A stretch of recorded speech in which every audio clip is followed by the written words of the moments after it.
The period in which I started, I wanted to share with you some things that have happened in my life. And I consider it a short lifetime, really. It isn't that long. Time passes so fast. I was born into a family of 12 children. Their one twin girl did not make it, but there were 11 of us left. I had 9 sisters and 2 brothers. And on yesterday, I was in Greensboro, North Carolina, to funeralize my last living sister. She was 88 years old. And we were there, my wife and I, flew over in this terrible weather. And we were held up at every airport we went to, but we finally got there, and we were able to be there in this situation with the rest of the family. Now, what I want to say is, as I reflected on my experience in life, I was really surprised as to what I had been exposed to, and I've been trying for the last year or so, trying to put it together because I've been working to get a book together. And some of these subjects and whatever that I'm going to bring up was in this, and I bought a computer. I had a computer that already worked, but I bought a new computer that I didn't know how computers work, okay? And I bought this expensive Apple computer. And, they said at Apple, you can talk into it, whatever you want to do, and it'll just print everything. No, it's not that way. It is not that way, because when I started calling off the names of my brothers and sisters, it didn't even respond. And so I said, something's wrong here. So I had to, if I was going to have their names in it, I'd have to, of course, print them myself or type them in. Well, I would like for you to just listen and learn some of the things that happen. During my tenure here on this earth, it's a very narrow, short window. What I'm going to share with you happened.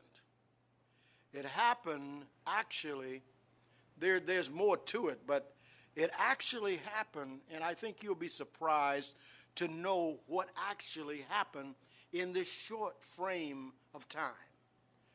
I went to Oakwood in 1954 to study theology. And, of course, back in those days, you couldn't get loans and what have you. So I dropped out of school for a year to raise some money. And I moved to Hartford, Connecticut, where one of my sisters lived, the oldest sister. By the way, she died. I funeralized her a couple of years ago. She was 95 years old. And so I went to Hartford, Connecticut, worked and earned some money. But something happened there. Something happened there, and I will try to put it in the order and the sequence of what all happened in this experience. There was a young man, where I worked in the aircraft industry. While I was there, there was a young man that used to come around because I was sort of a clerk, so to speak. It was at the Sikorsky plant that made helicopters. And, of course, he was a young man on the line working the mill, the drilling and what have you. And he'd come by and we would talk every day. And he would talk and he'd talk and he'd talk. And we struck up a real friendship. And he said, I'm considering becoming a black Muslim. I said, oh, wait a minute. Let's talk about that. He said, well, I've been studying with them, and, they've convinced me that I should join them. I said, all right, but let me share something with you. So I began to talk to him about what we believe. And, of course, I gave him the benefit of the doubt. He said, now, I'll tell you what. Malcolm X is coming to the temple here in Hartford. And I have some passes to go. Would you like to go? I said, okay, on one condition, that you go to church with me on Sabbath. And he said, okay, that's a deal. So he was a young man, had a family, had one or two children, and we went to the temple that night, and sure enough, Malcolm X was there.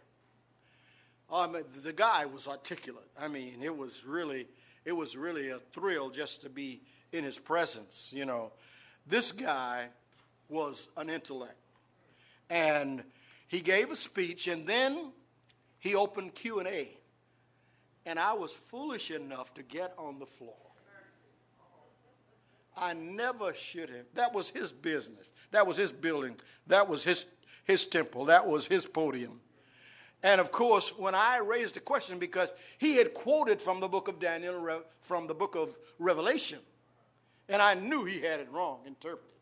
And so when he opened Q&A, I jumped up. The building was filled. It was a huge building. All the ladies were over in white over here, and all the men, the fruit of Islam, they over there, you know. And so I started phrasing my question, and he just looked at me, you know, and I said, he's really gonna get me. So sure enough, that was his audience. Now they made me look like a fool, silly. He said, this young man, I'll bet you he goes to Harvard. You know, I was, putting on my best airs. And he had quoted from a Revelation about the horses riding through the blood to their ankles, above the ankles, and what have you, in Revelation. And he never did answer the question, what I asked him about the Bible. But he had the audience just in stitches. They were just laughing, And I just kind of slumped down in my seat. And afterwards, this young man by the name of Ron Jefferson, and you're going to know something about him a minute. Ron Jefferson went to church with me, by the way, but that night he said, would you like to meet Malcolm? And I said, of course I'd like to meet Malcolm. Now this is interesting. To me it was interesting. We walked over, and there were people surrounding Malcolm. And he pushed through the crowd, and there I stood in front of Malcolm. And he stopped talking to everybody. Because, see, I'd stood up in the audience. And he said, you are Seventh-day Adventist. And I said, yes. He said, my mother was a Seventh-day Adventist. And I used to go to these White Crackers camp meetings up there in Michigan and eat that sorry food that they cooked. And so he really talked. He was smiling, he was laughing, friendly, and so forth and so on. So we struck up a little conversation there with Malcolm. And, of course, he knew all about us. He knew all about us. But that was an encounter that I will never, never forget. You know, his college is named after him in Chicago. And I think one of his daughters teaches on the staff down there. But at any rate, I finished my work in Hartford, raised enough money to go back to school. Ron Jefferson joined the Adventist Church, by the way. He went to Worcester. I'm trying to figure the name of the university up there in our school up in Massachusetts. Yes, in Massachusetts, up in Worcester. And he went there. I didn't know. I'd gone back to college. I didn't know where he was. But he emerged. He came back up, and I found out he was teaching in our church school. And then he was called to Atlanta, became the principal of the school there. And he also went to Greensboro, where I came from, and he became the principal there. And so when I would go down during alumni weekend or whatever, I would see him, and we talked. He's retired now. He lives in Huntsville. But this is one that Jesus got. Malcolm and Islam didn't get him. And he's faithful. He's retired. And when I've gone down during the weekends when they'd have the special events during the spring of the year, I would see him, and we would sit down and talk, and we would laugh. He really could have been a professional basketball player. That's what he really was doing when I met him. he took me to some basketball games with him. And he had all the tricks in the book. This guy was really something. And he was playing. But this is one for Jesus. Amen? One for Jesus. Malcolm and Islam did not get him. But, after that, I went back to Oakwood, and things start happening in the world. And, I was just reflecting on the time when Dr. King emerged as a leader. And it really, a lot of us who didn't have the money to go and march and travel, I marched when I had the opportunity. Now, I didn't have no money for hotel money or couldn't travel and so forth and so on. But wherever they marched in the city where I was, if I was available, I marched with them. But you know what happened? In that span of time, from the time Martin Luther King began to march in America, he was dead within a short time, if you follow it. Something like maybe 10 or 15 years. But in that 10 or 15 years, they changed America. Yeah, I don't know whether you thought about that. They changed, and I was disappointed when he was murdered. But this is what happened. I went back to Oakwood, and Dr. Hale he's deceased, he was my speech teacher. And it was all this turbulence was going on. And at the end of the class one day, Dr. Frank Hill said, "How would you all like to go to Montgomery?" For what? To the trial of Dr. King. And so, I don't know how many were in the class, but 7 or 8 of us said, we want to go. And I was one of them. I wanted to go. He packed us in his car, and we headed to Montgomery. This is when everything started in this country in terms of civil rights and what have you. We went down there, and when we pulled up in front of the courthouse, people were crowded just like that. All the outlets of media and everything were all over the streets, and people were trying to get into the courthouse where the trial of Dr. King and the other associates were being tried. And I said, oh, we wasted our time. We had driven all the way from Huntsville to Montgomery. But Dr. Hale does not give up. You don't know how cunning he is. He said, you all stand right out here. We couldn't get into the building. He said, you all stay right here. Don't move. He went in.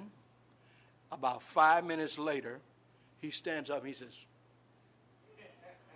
nobody was going in. He said, come on.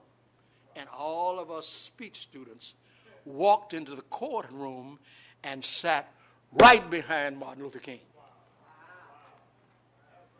And I said, wow, this is unbelievable. So I said, Dr. Hale. Now I'm going to have to tell you the lie. Dr. Hale, I said, how in the world did you get us in here? People are crowding in the halls and everywhere trying to get in. He said, well, I had to tell a little story. I said, what did you tell the sheriff? He said, well, Dr. Hale says, I told him that I have about 8 or 9 forensic students who are studying forensics, and I think they need to be in on this. And the sheriff says, come on in, doctor, come on, bring your boys in, bring them on in. And we all went in and sat, and there sat Abernathy, King, and all of his minions, all of his supporters, all those that were in the group. And so, you know, and they have in these courtrooms, if you've been in courtrooms, they take breaks, you know. They take, they have to get some papers or something, when you're in a courtroom. They had a recess. Dr. King is sitting, not quite as far as you are back there. He was sitting, he and Abernathy, Vivian and some of the other ministers were all there being charged with, violating the laws. Because the buses had stopped. They stopped those buses in Montgomery. The blacks never got on them anymore until things changed. But they were sitting there, he and Abernathy, and I'm sitting back here. And when they had the recess, I got up. I said, how are you, Dr. King? You think I was going to miss that? And I shook his hand, and we talked, and I wished him the best of everything, and that was my encounter. Now, that was not the last time I saw him. I saw him from a distance at other times when he was, involved in other things. In fact, he was in Raleigh, North Carolina. I was down there, and I met him and Dr. Vivian and I think Lowry and all of them. They were standing out on the street, and I got out of my car. I stopped and went over and met all of them. Told them I was a theology student, and they were glad to see me, And so that was the way it happened with Dr. King. But it's amazing that all of these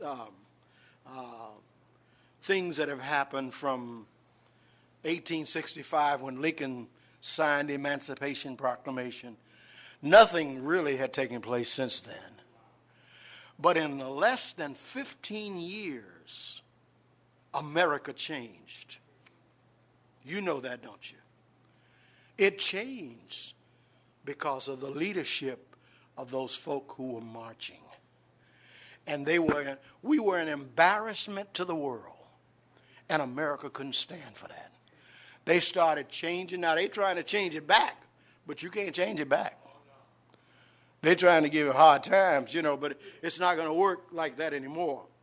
But this was the greatest movement to free and deliver blacks from all of the restrictions that America had placed on us from Abraham Lincoln.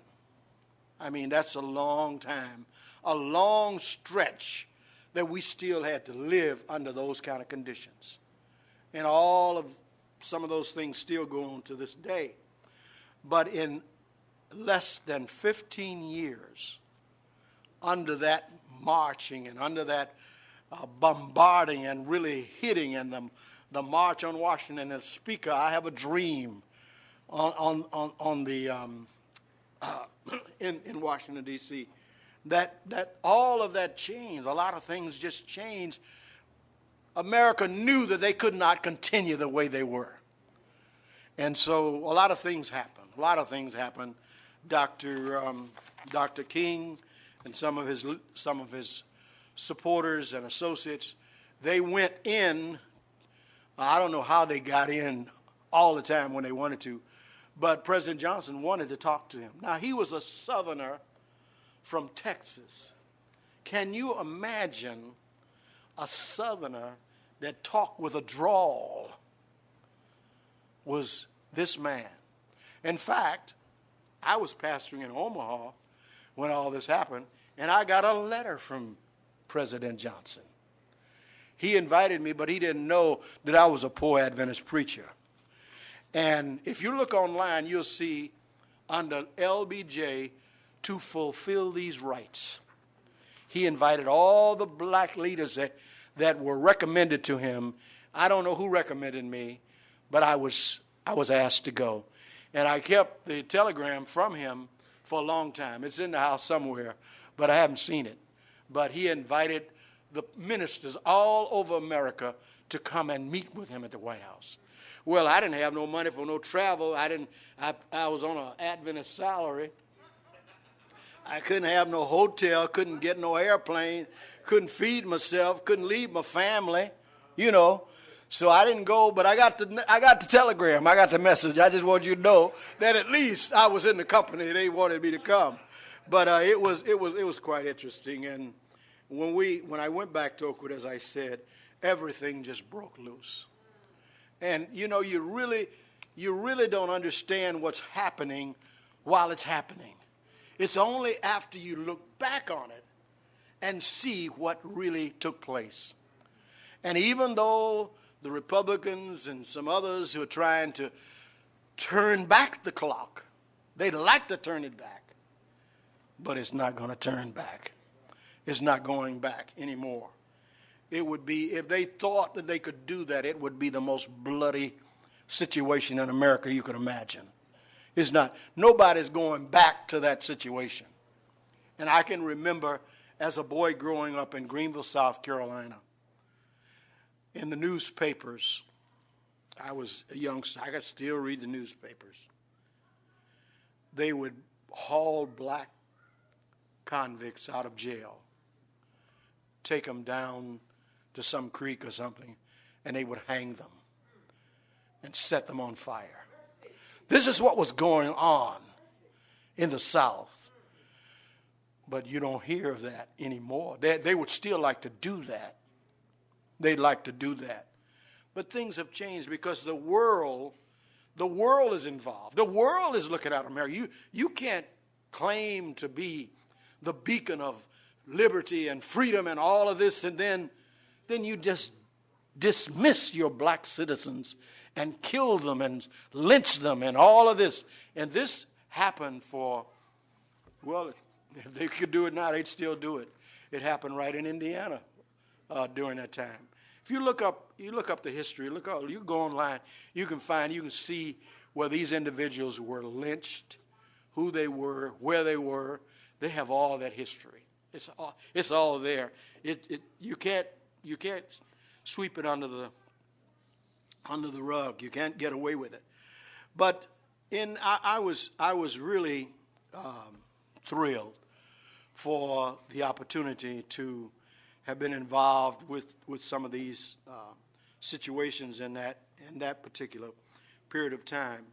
And maybe at the end we'll maybe open it up for some questions that you might have. But I have been working, as I said, on a book, and I haven't really decided chapter and verse. But I've done some writing where I have decided what I'm going to do. But those who I have actually had contact with, that I have actually talked to, fortunately, when I was in Omaha, Nebraska, I hooked up with a young fella who was the director of the YMCA. He was a dyed-in-the-wool Republican. And we used to have lunch every day. He tried to get me to become a Republican. And we would go to lunch every day, and he would bring it up. But he never could get me. So I guess he figured maybe I'll do this. Do you remember when Nixon resigned? Do you know who became president? Gerald Ford. Gerald Ford came to Omaha, and he said, "Reverend, you want to meet the president?" I said, "Man, I ain't got no $150 to pay no dinner." He said, "Your dinner's already paid." So I had the privilege. I said, "Well, since I don't have to pay, I'll go." So I went with him. We had our table, and we were up near, and then they had a little intermission, singing music and all that stuff. He said, "You want to meet the president of the United States?" I said, "Sure." He's just a Republican, that's all I mean. They probably all alike anyway. So I went over there, and I met Gerald Ford. He was a bumbling president. I mean, he made so many mistakes, it was unreal. But I met him in that dining room that day. And he tried, Samuel Cornelius, you can look it up in the book too, because he was a dyed-in-the-wool Republican, and he became the Undersecretary of Agriculture. And he left Omaha, and he got into banking business, and his son became a president of a bank. See, that's the kind of connection you make. And so I don't know whatever happened to Samuel. I didn't stay with him too much, but he actually tried very hard to get me involved in a lot of activities. So he made me one of the members of his board at the YMCA. And believe it or not, he was a very active person. He brought these very well-known celebrities into Omaha to talk to the young people. And of course, he would invite me to come. And in those visits that came, I'm going to name some of them that came that I met and talked with. Jim Brown. You ever heard of Jim Brown? You probably don't know this fellow. His name was Maury. What is his name? He played for the Dodgers for a number of years. He was a champion base stealer, and he was there. You ever heard of Bob Gibson? Won 2 national champions for the St. Louis Reds. His family was a member of the Omaha Adventist Church. And he would drop by sometime, but these individuals that I was exposed to was, as I reflect back on it, I couldn't believe it, you know. But when you think of all of these individuals, I've seen Muhammad Ali many times, talk with him when he, you know, didn't lose his abilities, you know, to operate. But the thing about this whole thing about what happened, we really don't know why Dr. King was murdered. We know that there were some who wanted to kill him, but we didn't think it was going to happen the way it did. But actually, I reflect on some of the things that happen, and we don't really know all the facts, because there are people in this country, from the government on down, they are paid to lie. Yes, you're not supposed to tell the truth on some things. You don't tell the truth on some things, and so they do that kind of thing, and they cover up for those who are in leadership. But unfortunately, it was a period when blacks were breaking in to areas that they once were forbidden. And a lot of the folk, they were not pleased with it. They did not want to see this. But look at it. You just look at it. Back in the 40s and 50s, you might have seen one black player that played for the New York Giants, you know?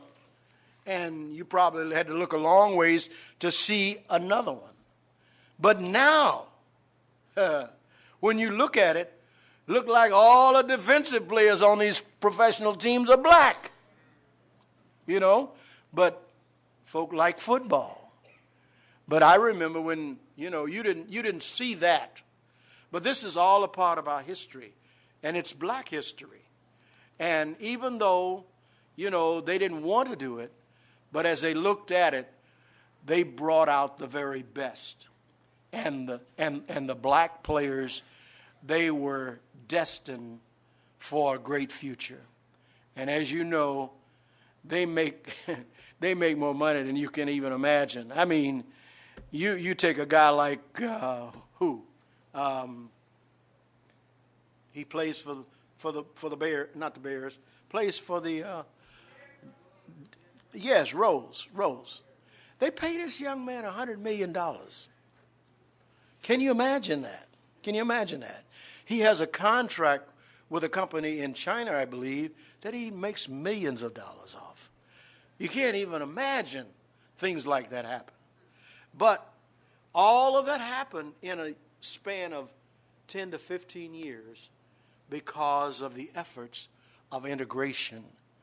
Now, most of the black people today, as far as employment is concerned, we are the ones that are suffering most. We're suffering most because the jobs that we used to have gone to China, to Asia, and all other parts of the world. And to me, the way I see it, it is not coming back because they are greedy capitalists who want to make all the money they can. They want it all. They don't want you to have anything. I never thought the situation as we look at it today, it's probably worse than it was 10 years ago because a lot of the jobs in Carolina, where I came from, and I was showing it to my wife as we rode through there yesterday, day before, that these Burlington mills and these cigarette factories and all of these things that were there in Carolina, where I grew up, they're no more. They're in Mexico. They're in China. They're in India. And all these folk have lost their jobs. And the cities where they worked have been abandoned. But you know what? The rich boys, they don't care. They don't care. It gets worse. And this is the world we live in today. Even though we might have our freedom, we may not have a job, you see. And so as I've looked at a number of things, the schools and the colleges and so forth, there are young people that are on the streets, white and black, with master's degrees that can't find a job. But God's going to flip that table over. It's going to change. It's going to change when he comes, and that's the only way it's going to be changed. He's talking about paying people, and they're griping and complaining, paying people $7, $8 an hour. That is a disgrace. And that's it. It hits us and the poor most. And so this, even though we've made great strides and things have happened for us, we can look at the world today and see that even though the changes were taking place, that you look like things are slipping backward. Well, to really, I don't want to bore you. I'm going to give you an opportunity if you want to ask a question or two. But these great figures that I had the opportunity to encounter and to converse with them, it has been a very interesting and very telling to me just to sit back. I'd never really thought about it. Never thought about it. It was to me, I was living at that time, and I was able to meet these individuals. I had gone to different meetings and what have you, and met a lot of politicians and clergymen, and but I never thought that I would ever write anything about it. So that's what I'm working on right now. There are individuals that are still around. Reverend Lowry, he's up in his age, way up. He was one of the right-hand men of Dr. King. There's, of course, Lewis. Is it John Lewis? The representative from Georgia. He was there on the site when it all happened. And he was one of King's right-hand men, even though he wasn't even 20 years old. But he was there. And these individuals, we can learn so much from them. Some of them are still alive, like Reverend Andrew Young, C.C. Vivian, some of the others. But all of this happened in a very short span of time. But there were other heroes behind the scenes that we did not see, that we ought to, at least tip our hat to them, who raised money, like Jim Brown, the football player, like Harry Belafonte, raised millions of dollars for Dr. King. And, we see the man who is the hero, but there were folk behind them that were supporting them and making it possible for them to do what they could do. Now, I would have liked to have gone to the marches, but, when you on an Adventist salary, and I'm talking about back in the day, it's not as bad as it was then. Back in the day, you had to make ends meet as best you could. But I really wanted to go to some of those situations that were going on. But as we look and see what is happening today, we have to reflect on how far we have come, from Bill Russell to Whitney Young to Jesse Jackson and some of these individuals that I had the privilege of meeting too. But black history is not, it's not dead. It's still ongoing. It's something that we will, as long as we're in this world, we're going to be faced with these issues. And so I think it's important as young people and as individuals, we know this is not our final destination. We're looking for a land. We're looking for a heavenly place where our Savior, where our Lord, the one who died for us, will be there. And we won't be bothered with all this foolishness and silliness that's going on. There are some crazy people in this world. You know that, don't you? I mean, anybody that can stand by a human being and cut their head off. That's mean and evil. That's like coming from the gates of hell.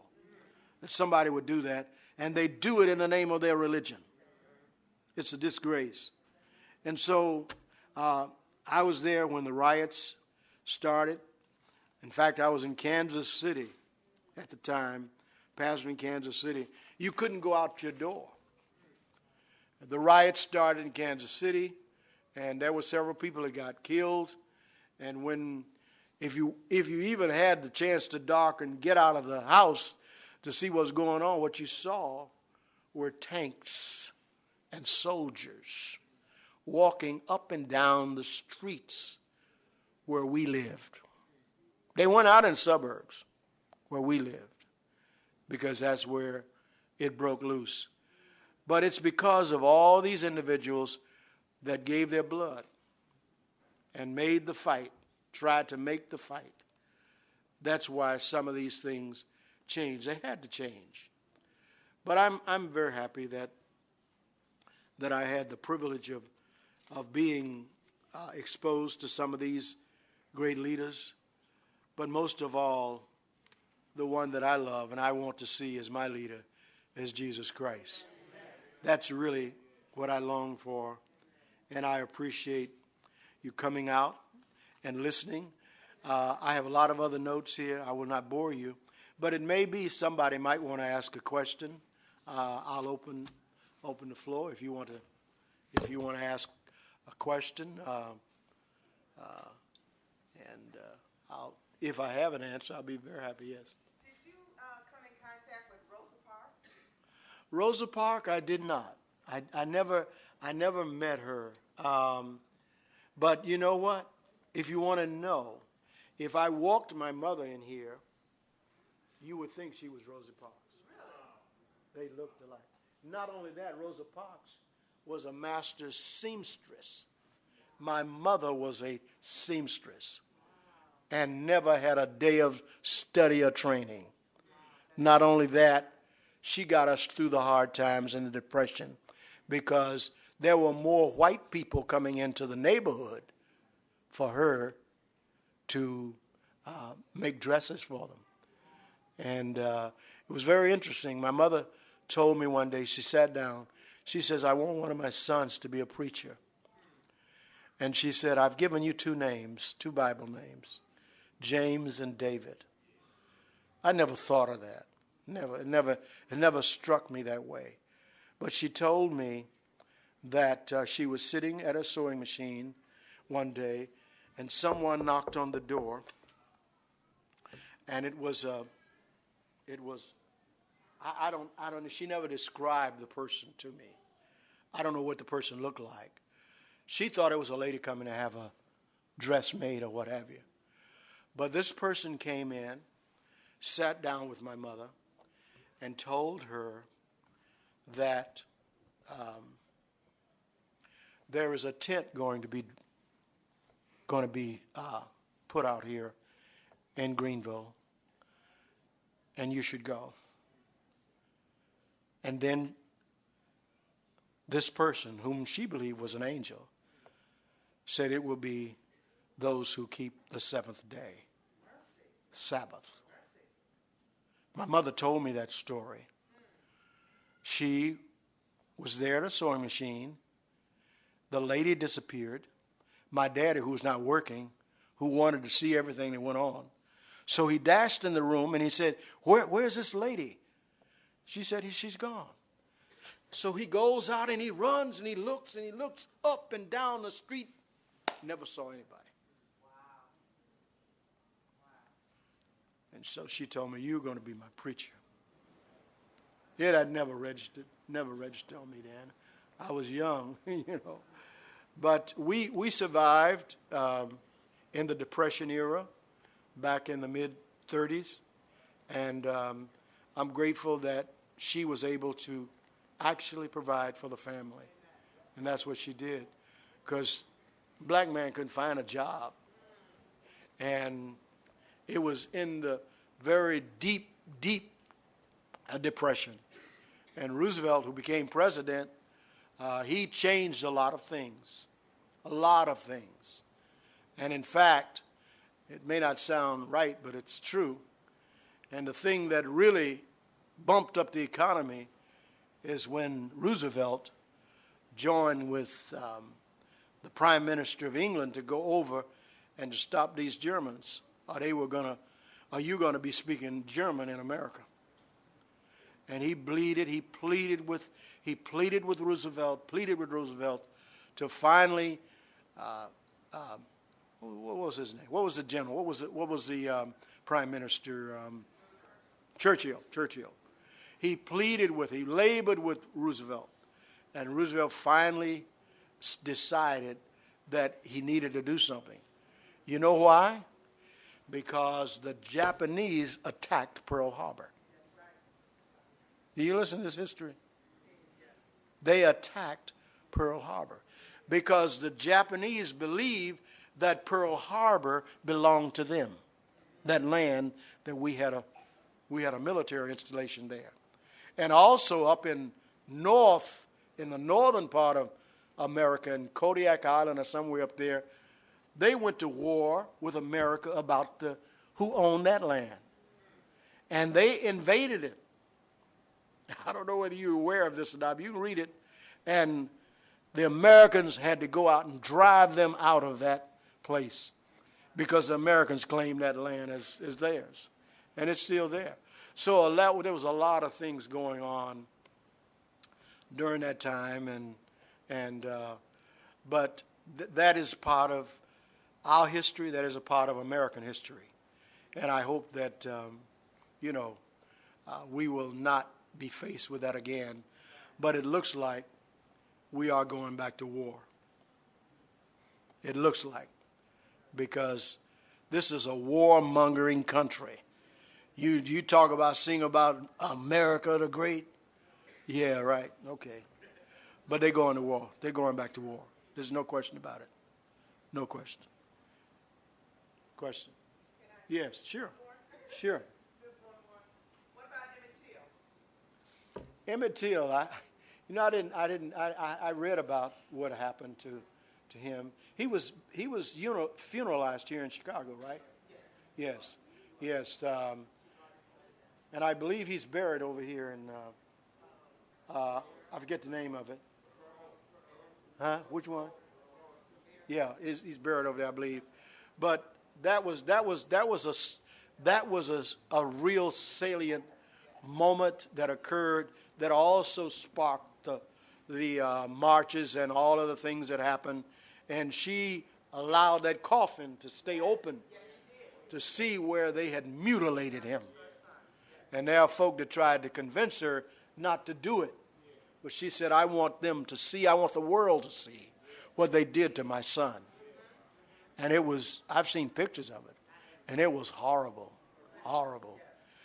When I grew up in Greenville, South Carolina, was segregated to the hilt. And it was nothing to pick up the paper in the morning sometime, and you'd see 32 or 30 or 40 white men, who had been photographed, and they had been arrested because they had taken a black out of a prison or out of a jail and lynched him. That was a common practice. The sheriff just turned his head. They would go in and take him out and drag them out. And one of our members in St. Joseph, Missouri, she used to She still cried about it when I was there, their pastor. Her son was lynched.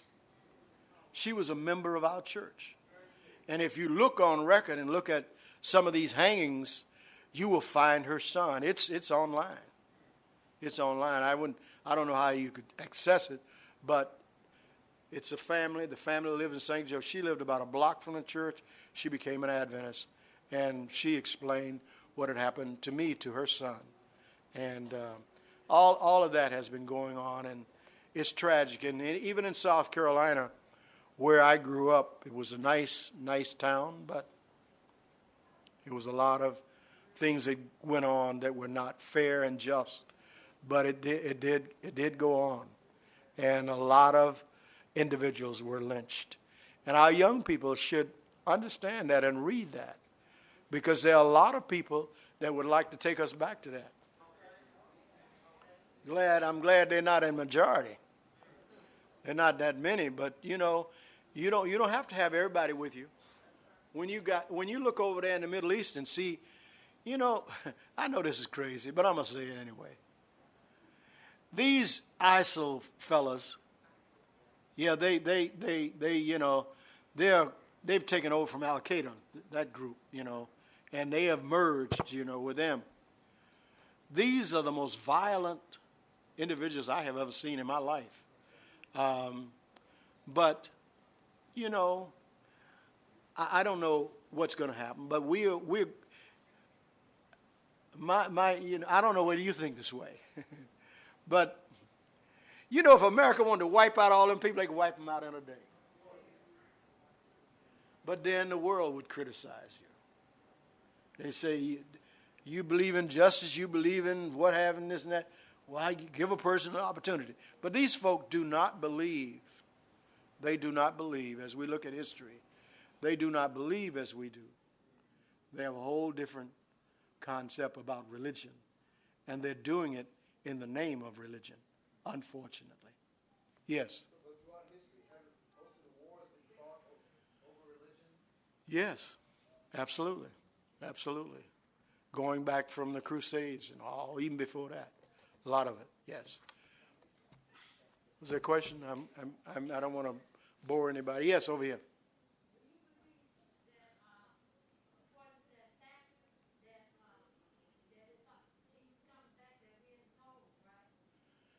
How's that now?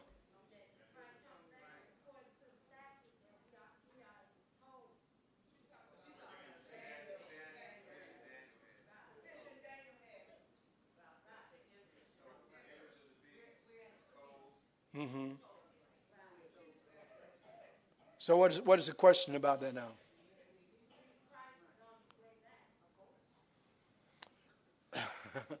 I wish I could say it. We believe he's coming soon. And I know that he can get here as quick as he needs to if he wants to. When you read that prayer over there in Daniel, and he was instructed to go down and give Daniel understanding, and he said that he had been dispatched.